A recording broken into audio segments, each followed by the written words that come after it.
بسم الله الرحمن الرحيم.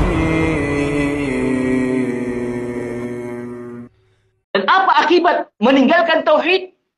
Musibah, berbagai musibah, bencana, berbagai bencana, baik yang sifatnya umum yang dirasakan oleh semua orang maupun sifatnya individu, musibah-musibah yang sifatnya individu.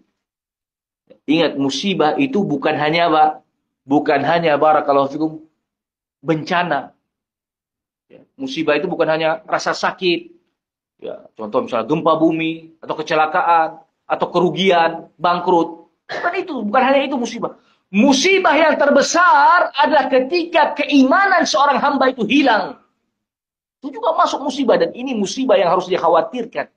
Kalau sakit, musibah sakit bisa ada obatnya, bisa diobati. Tapi kalau yang sakit itu hati, ini musibah terbesar.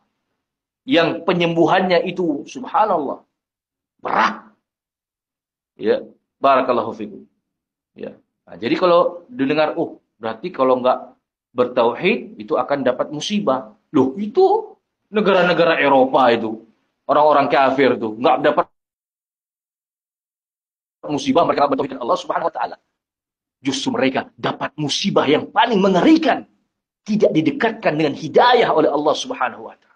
Mereka diulur, ya, diistidraj, diulur terus kehidupan mereka, mendapatkan kenikmatan dalam kehidupan dunia yang sifatnya sebentar fana. Jangan tertipu.